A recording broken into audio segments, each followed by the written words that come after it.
Programa de Educación Ambiental Ciudadana para la Prevención de Incendios Forestales y Conservación de la Biodiversidad. En el módulo 1 de Cambio Climático, ahora abordaremos la tercera parte referida a acuerdos mundiales y mitigación y adaptación, conceptos muy relevantes. Hablemos primero de los acuerdos mundiales. Todos hemos escuchado hablar del Protocolo de Kioto, del Acuerdo de París. Veamos de qué se tratan estos acuerdos. Básicamente se trata de los países han definido ciertas conferencias en las cuales han, primero que nada, consensuado la existencia del cambio climático. La mayor parte de los científicos y países del mundo han estado de acuerdo. Y en ponerse metas de reducción de las emisiones de gases de efecto invernadero. Y entonces sucesivamente, desde la gran conferencia, la Convención Marco de las Naciones Unidas de Cambio Climático el año 92 en Río, que en Chile tuvo su correlato con la creación de la Oficina de Cambio Climático en el Ministerio de Medio Ambiente, la Conferencia de las Partes, luego la COP, con lo relevante del Protocolo de Kioto el año 97, donde se fijan metas específicas de reducción, el Acuerdo de París en 2015, se ponen nuevas metas más ambiciosas, y la COP25 que se desarrollará en Chile el año 2019, que finalmente no se desarrolló en el contexto de convulsión social. A nivel nacional, todas estas conferencias también tienen su correlato y sus obligaciones para Chile. Veamos un poco de qué se tratan los más importantes. Partamos por el Protocolo de Kioto. Como dijimos, el año 97 fue adoptado en Japón, en la ciudad de Kioto, y ratificado en 2005, en el caso de Chile. El objetivo de este acuerdo, de este protocolo, es reducir emisiones de 6 gases de efecto invernadero, 6 gases específicos, ahí están descritos, los tratamos algunos de ellos en la clase anterior. La idea era reducir el 5% de las emisiones respecto de los niveles del año 90, o sea, llegar a los años cercanos entre el 2008 y 2012 o al año 2020 a una reducción del 5% de los niveles respecto del año 1990.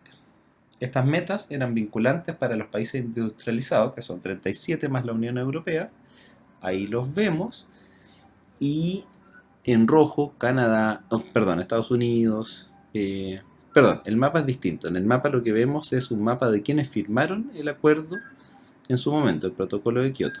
Y entonces básicamente Estados Unidos y Australia eran los no firmantes, habían otros que estaban neutrales, y la gran mayoría del mundo firmó este protocolo, con excepción de algunos países muy específicos en África y Medio Oriente, pero en realidad la gran mayoría del mundo concurrió. América Latina completa, Europa completa, Rusia, China, India. Posteriormente, se han fijado metas más, ha sido necesario cambiar estas metas y ponerlas en objetivos más ambiciosos. Entonces se ha indicado que los países responsables del 90% de las emisiones de gases de efecto invernadero, puesto que en realidad las responsabilidades son muy distintas. No es lo mismo un país que tiene una producción muy baja a un país que tiene una producción muy alta. Los niveles de vida y los niveles de producción, en realidad, los estilos de vida son los fundamentales al relacionarlos en la cantidad de emisiones que genera cada país. Los países ricos generan mucho más emisiones que los países pobres.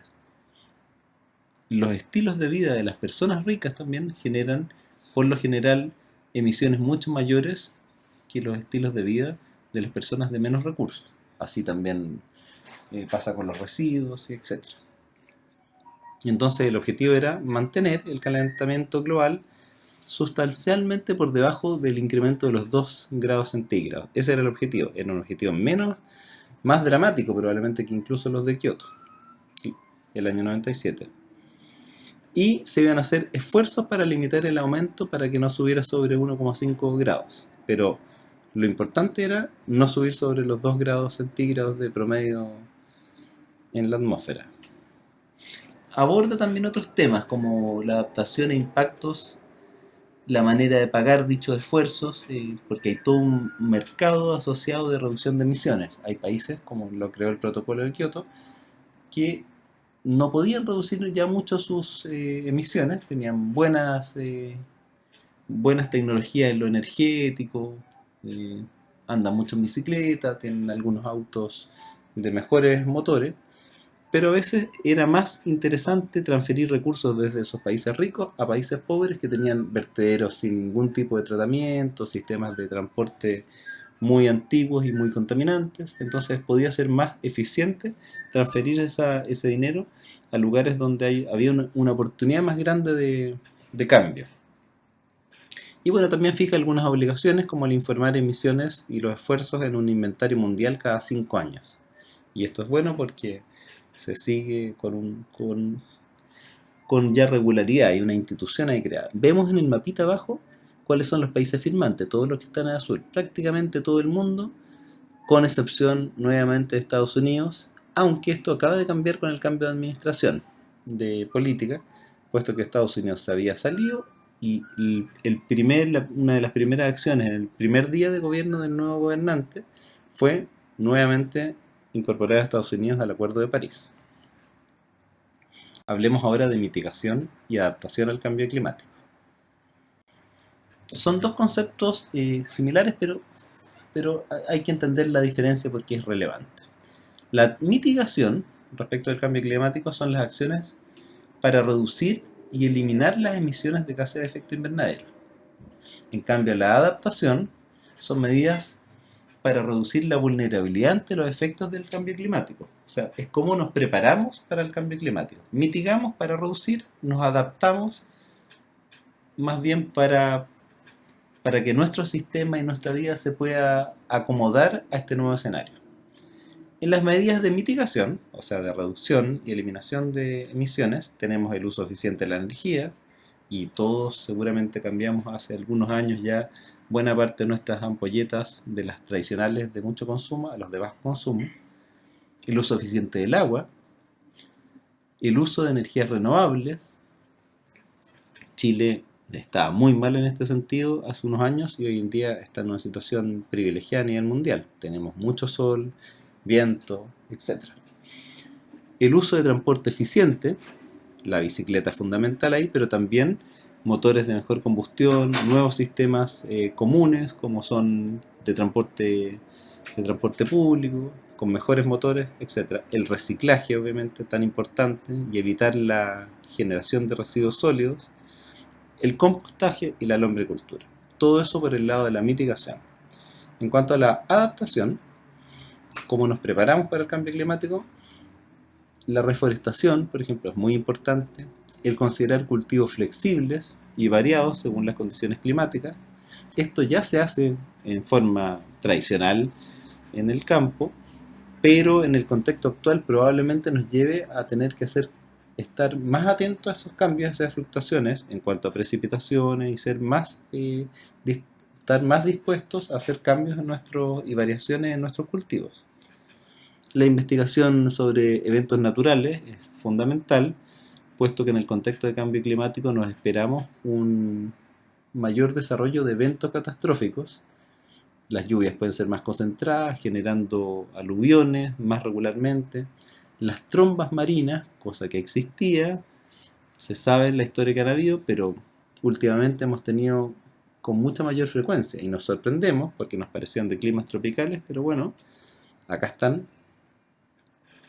Las medidas de prevención de catástrofes son muy importantes respecto de los cauces naturales, respecto a posibles inundaciones, anegamientos, y la construcción de sistemas de captación de aguas lluvia que en el fondo nos permitan utilizar de mejor forma los recursos. Hay una serie de medidas de adaptación, tanto cotidianas como a nivel de administraciones gubernamentales.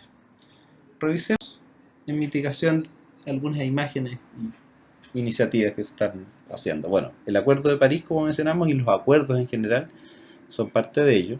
La eficiencia energética es fundamental. Vemos en la segunda foto un proyecto denominado Cerro Dominador en el norte de Chile, en el cual hay una gran torre cercana a 250 metros con más de 10.000 espejos que proyectan el sol hacia ella, generando un nuevo sistema de generación de energía llamado termosolar, en el cual con el calor se calientan sales y se logra hacer un sistema bien complejo que permite generar energía durante el día y la noche, acumulando calor.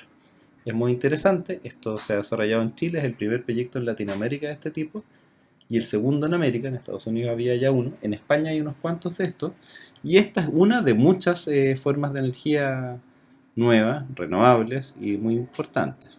El transporte sustentable, aquí abajo vemos una imagen de personas viajando en bicicleta, con emisiones sustancialmente menores que lo que significa un auto, y no solo con beneficios para el tema de emisiones, sino también de la congestión vial, de la salud, etcétera, etcétera. Y bueno, también todo lo que son los impuestos al carbono y los mercados de emisiones de los cuales hablamos en el caso del protocolo de Kioto. Hablemos ahora de adaptación, donde las tareas eran básicamente reducir la vulnerabilidad de nuestros sistemas de vida, de nuestras construcciones ante este escenario de cambio climático. Entonces, muy importante el tipo de construcciones e infraestructuras que sean más seguras en un contexto de mayores incendios, etc. Lo vimos en el caso de la clase referida a incendios forestales, la restauración paisajística y los hábitats naturales. Se discute incluso si, por ejemplo, en este contexto de cambio climático tendremos que regar ciertas especies que estaban en parques nacionales, en los cuales la idea es no intervenir. Para eso están hechos los parques nacionales, a diferencia de las reservas nacionales. Pero bueno, dada la situación de cambio climático, las discusiones hoy en día son: ¿será el momento de intervenir y regar estos árboles porque si no los vamos a perder? Son discusiones relevantes del día de hoy. Los cultivos flexibles, como mencionamos, y variados, la investigación y el desarrollo ante catástrofes y variabilidad climática, y la prevención, contar con planes de emergencia y reacción.